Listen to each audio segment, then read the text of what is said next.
All opinions expressed on any program are those of the producer and are persons appearing on the program and do not necessarily reflect the views and opinions of DCTV. All producers and guests appearing on programs provide information and opinions based on information they consider to be reliable. DCTV does not affirm the completeness and accuracy. All DCTV members agree to adhere to DCTV's Statement of Compliance and are participants in a community medium forum where they're exercising their freedom of speech.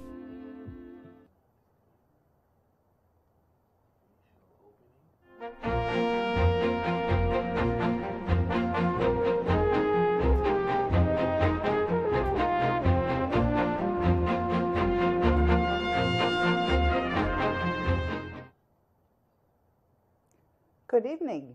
I'm your host, Karen Hudis, in this series on the network of global corporate control. Today's segment is, no, this is not pre-recorded. This is the wrong teleprompter. It's called Sting Operation. Are we going to do that one anyway? Okay, we'll do Sting Operation. We've been talking about all the corruption in our money system and in the world's governments. Getting to the bottom of this corruption is complicated because of the many layers of lies. People are getting frustrated since it's hard to know whom and what to believe. I'm now speaking for the World Bank and International Monetary Fund Board of Governors, and that is because I have a track record as a whistleblower for many years. I also speak for the people who are cleaning up this corrupt system. I'm allowed to do this because the U.S. War College has a very accurate model that shows there's a coalition that is now in charge of the cleanup. We are calling this cleanup the global currency reset because it's the money system that's at the very center of this corruption. A couple of weeks ago, we spoke about, actually, it's going to be next week that we're going to speak about happiness because we've gotten the teleprompters changed. It turns out that people, especially the extroverts, are happiest when they're close to other people. People get mad when they're lied to. We have to stop lying to each other, and most of all, we have to stop lying to ourselves. In the teleprompter, I showed you a 2013 interview pointing out a purge in the U.S. military following a failed attempt to nuke Charleston, South Carolina. Many people saw that video. I read all the comments, and there were a lot of them. There was more confusion than anything else. This tells me that I have to get people on board where they are. I'm supposed to guide people so that we can accomplish the cleanup.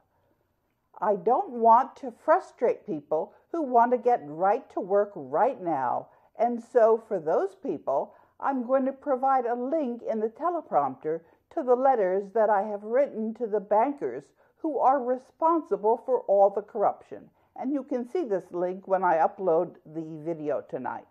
I put all this correspondence up on the internet, on the archive for the DCTV shows.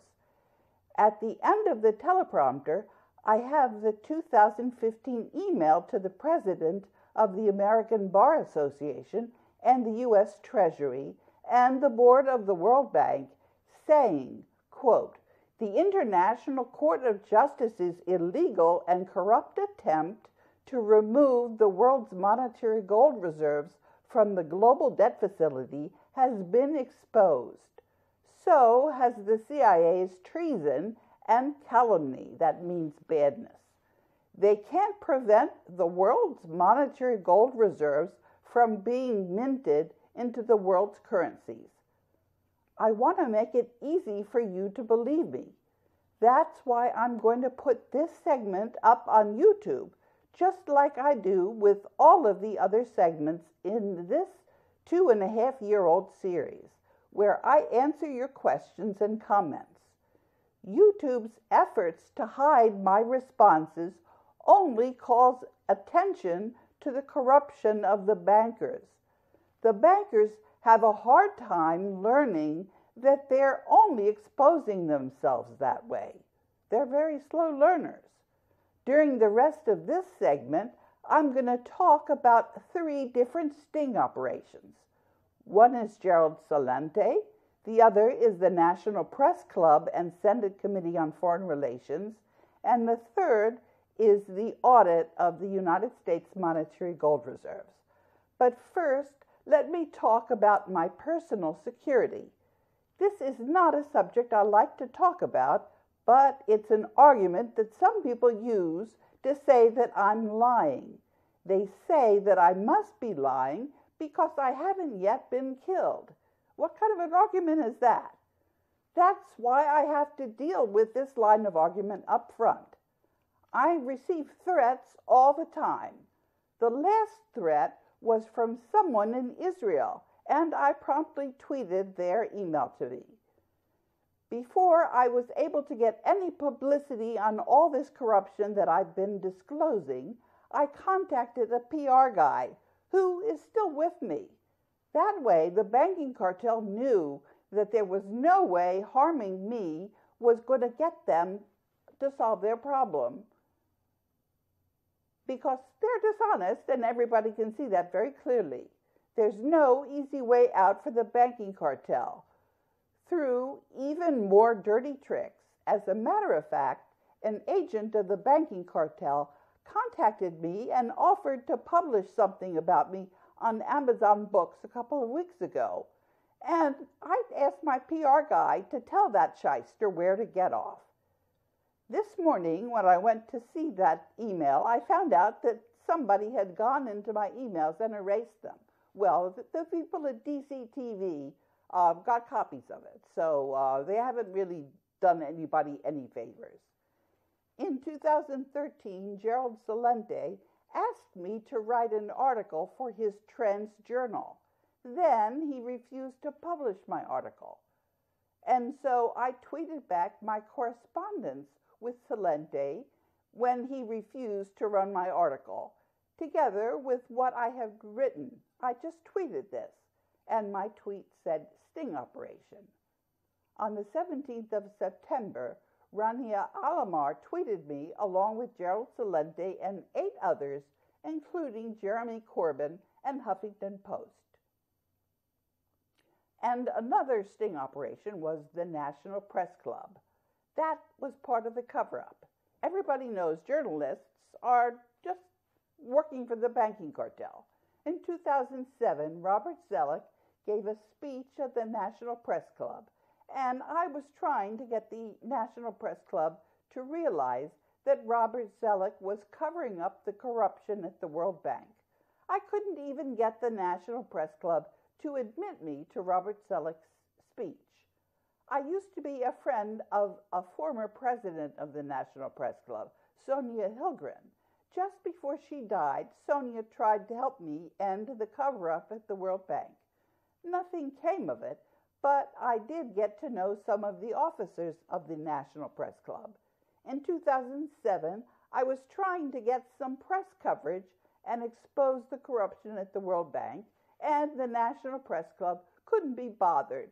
They were actually trying to hide the corruption. And that's what they did. I was locked out of Robert Zoellick's speech, and so I was frustrated and wrote a draft press release for the Senate Committee on Foreign Relations. And I sent a copy of that draft press release to Robert Zoellick. So Zoellick forwarded it to the Senate Committee on Foreign Relations, thinking that the Senate Committee on Foreign Relations would think that I was writing press releases for them. And of course, they got mad at me. And when they did that, I went and told the Senate Committee on Foreign Relations that Robert Zoellick was the one that had sent them the draft, and I had written on the top of the draft that it was a draft. I knew that I wasn't authorized to write a press release for the Senate Committee on Foreign Relations. That was when it was chaired by Biden, that shyster. And of course, Biden, everybody can see, he did not distinguish himself as vice president. The National Press Club was bound and determined to cover up the corruption at the World Bank, and I am bound and determined to expose it. A young journalist at the Missouri School of Journalism, which Sonia Hilgren graduated from, called me up to interview me when the School of Journalism was issuing a special journal to recognize their famous graduate. I told that student that Sonia was trying to end a big cover-up in the financial system, and that student learned her lesson in journalism and said absolutely nothing about what I had disclosed to her. And so you can see correspondence with the Missouri School of Journalism in the teleprompter.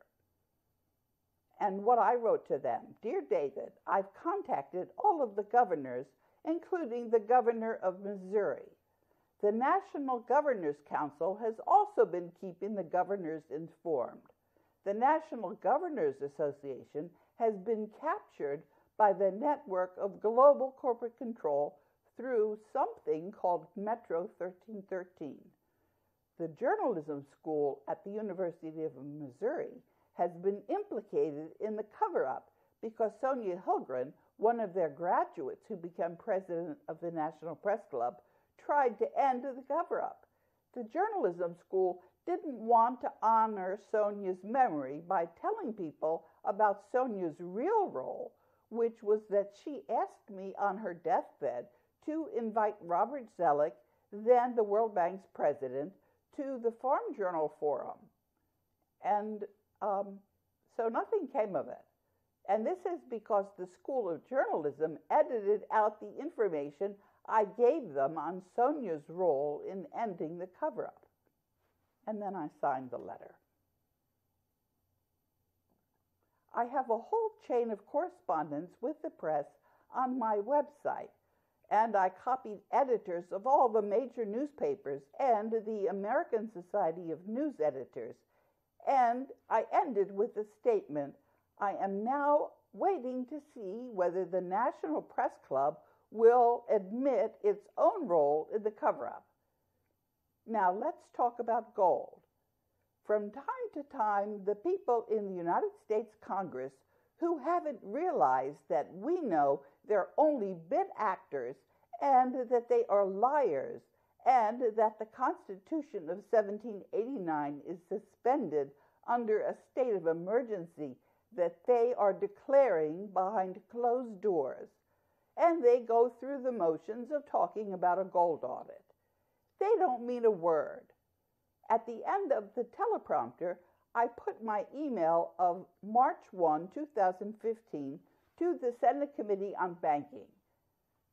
That committee has totally disregarded what I told them, that the Fed was insolvent. That means bankrupt. Let me also give you the information about the fake audit of the United States gold.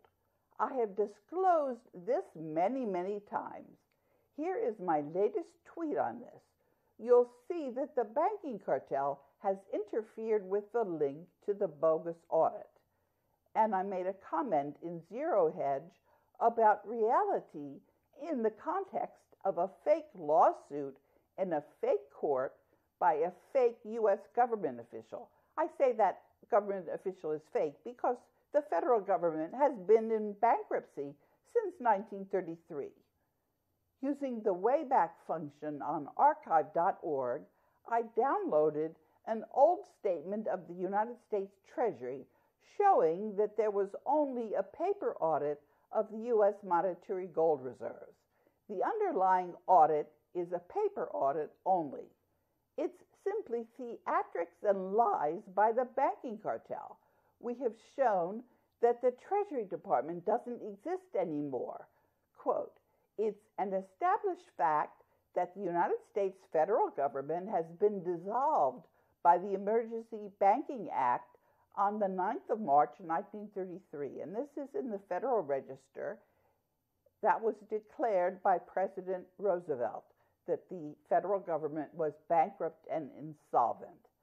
And this was also on the June 5th, 1933 joint resolution to suspend the gold standard and abrogate the gold clause, which dissolved the sovereign authority of the U.S. and the official capacities of all United States government offices, officers, and departments. And it's further evidence that the United States federal government exists today in name only. And this was revealed by Representative James Traficant of Ohio in the Federal Register. And that was in 1993. And I've given you the site of that. The Utah Supreme Court has made it clear that the U.S. Congress is attempting to exercise war powers under martial law. The U.S. Congress didn't have the authority to issue the 14th Amendment, which was never ratified. This amendment has put the U.S. in a legal limbo for over 60 years. The Board of Governors of the World Bank and IMF administer the U.S. monetary gold reserves pursuant to the bilateral Minefield Breakthrough Successor Agreement, which was signed by Eisenhower and Truman. These reserves were deposited on the 3rd of January 1949 by Jose Rizal, who was then the Superior General of the Society of Jesus. The Board of Governors has declared the United States in interregnum in light of the preceding fact that the U.S. was under martial law for over 60 years and the federal government placed into bankruptcy in 1933. So I said to, I forget where that was, but I said in my comment that their story was fake news and nothing but hot air, signifying nothing. Oh, that was Reuters that I said that to. And Reuters, of course, is owned by the banking cartel. I said, your lies are mere obfuscation and fantasy. As Overseer Mandate Trustee, I vote the shares of the United States on the Board of Governors of the World Bank and IMF until the U.S. Constitution of 1789 is back into force and effect, pursuant to an Article 5 Constitutional Convention. And now let me show you a lie about an audit. An outfit called Silver Dollar and Coase Janssen didn't try to defend their lies after I pointed out that they didn't really do a Freedom of Information Act request. That was just bogus.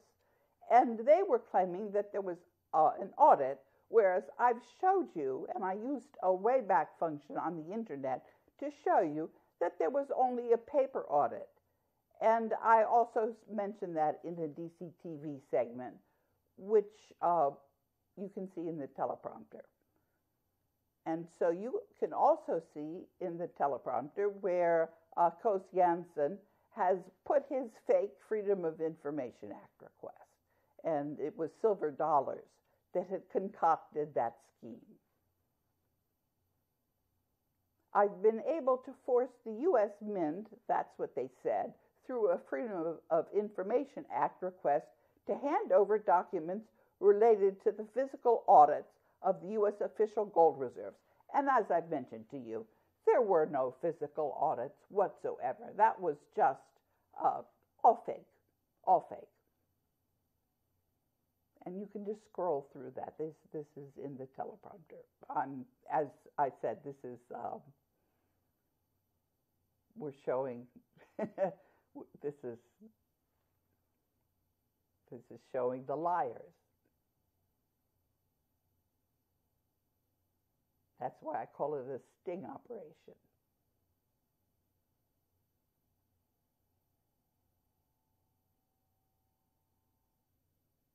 And by the way, Coase Janssen has never, and Silver Dollar has never answered my criticism.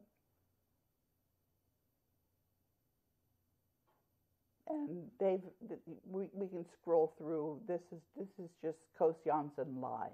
They're caught out with lies.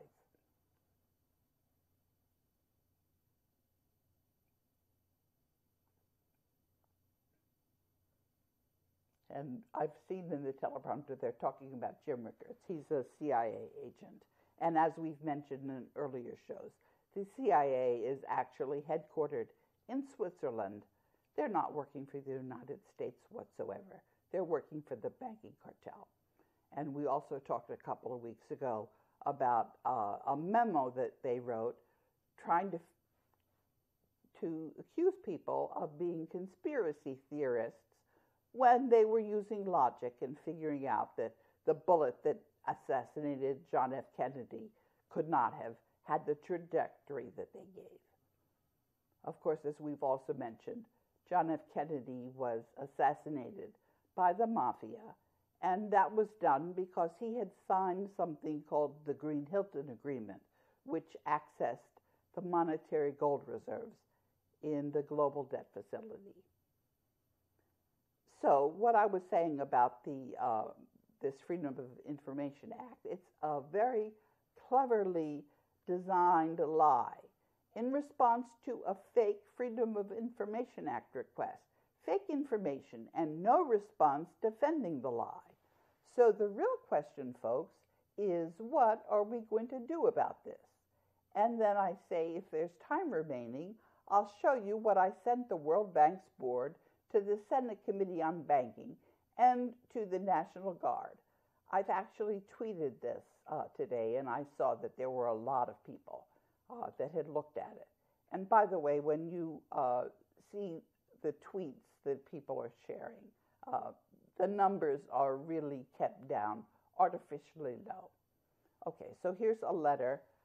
If you want to scroll down, I'll read it to you. This is what I wrote to the American Bar Association president.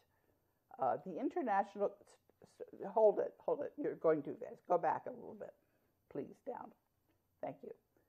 The International Court of Justice's illegal and corrupt attempt to remove the world's monetary gold reserves from the global debt facility has been exposed. So has the CIA's treason. I discussed the Coalition for the Rule of Law and the transition to the rule of law with the International Legal Assistance Consortium this morning. This was dated a couple of years ago. The Coalition for the Rule of Law includes the United States minus the Federal Reserve.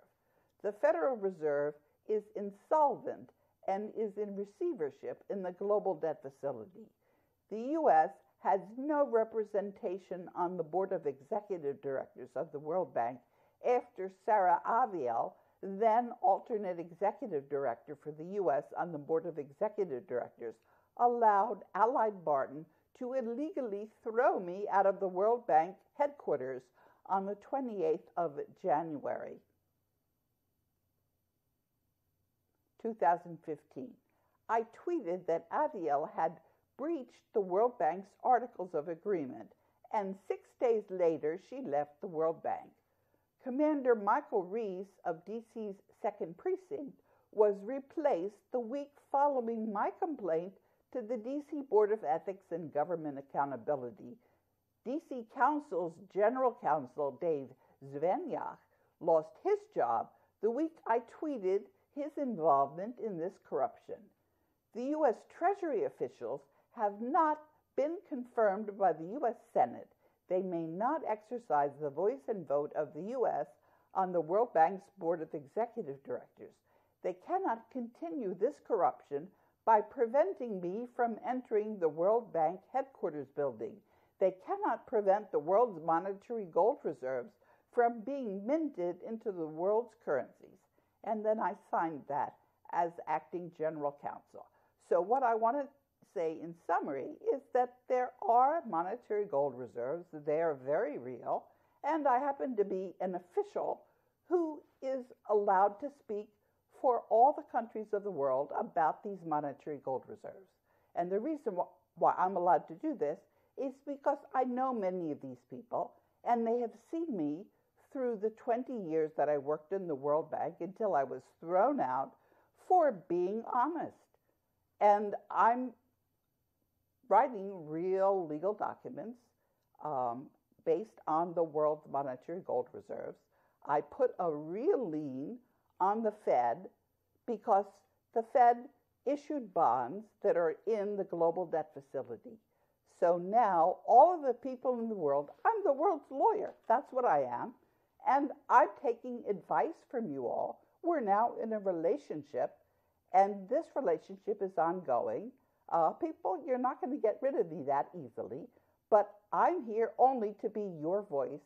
And if I'm saying anything that you don't agree with, you can call me on it.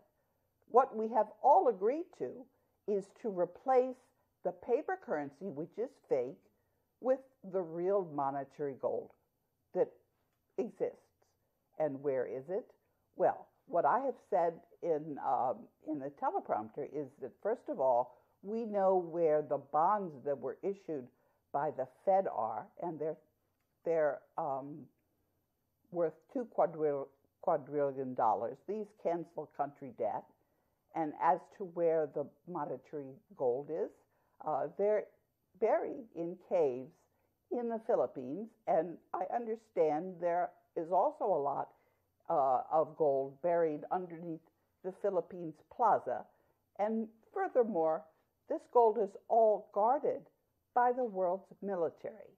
And what we have is we have a situation where the world's military understands that the banking cartel has been putting traitors at the top, and that the rest of the military is really loyal to their oaths and to the people. So we're going to have a huge shuffle, and the shuffle is going to be to get rid of the corruption, and we're going to do it very peacefully. There's no reason to rush. There's no reason to get angry, because we're all in the same boat. And a lot of people understand this. Enough people understand it. That's why it's taken this long, because we had to have a critical mass so that this could be done peacefully. And it will be done peacefully because, as I say, we're all in this together. It's never happened before that a world has caught the corrupt people with their hand in the till, and they know it. And so what you have is you have all of the militaries of the world understanding that they shouldn't be following the orders of the traitors. They should just sit pat and wait for everybody to sort themselves out. And we're not in any chaos. We will sort ourselves out. We're going to do things very slowly and very systematically. We're going to make sure that the economies continue. We are going to exchange the fake paper currency for the real gold, but we're going to do it in a way that none of the gold goes missing. We'll do it in 2 steps. The first step is that we're going to have the paper currency that's issued by the Bank for International Settlements. That's 60 central banks. We're going to have the paper currencies at first, issued by all of the governments. And then we're going to exchange those currencies for the real gold, and we'll do it in a way that none of it goes missing. And people are going to be watching very carefully, and we'll find a system. It's not rocket science. Now that we know who's dishonest, we'll have to do it in a way that makes sense. And of course, we've discussed about how the journalists are all dishonest, and the legal profession, they're all dishonest. So we're going to be, one of the questions that I've been answering in YouTube, if the courts are all rigged, how do we have law? We're going to be using common law.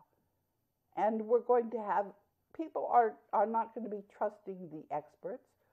We're going to get ourselves up to speed, and we're going to do it in a very peaceful way, because one of the things that we have learned about ourselves is that people they're good. That we've been given a lot of disinformation. People are actually good. People are actually kind, and people have wonderful ways of communicating with each other that we're going to develop. And we're going to develop our health systems. We're going to get rid of the corruption which has gone on since the previous ice age. And I'm being asked to wrap things up. Okay, if you want to get to the outro, or shall I go? Okay. This segment is 10 years after a lot of stonewalling. The banking cartel didn't think I was going to get to the bottom of this corruption, Even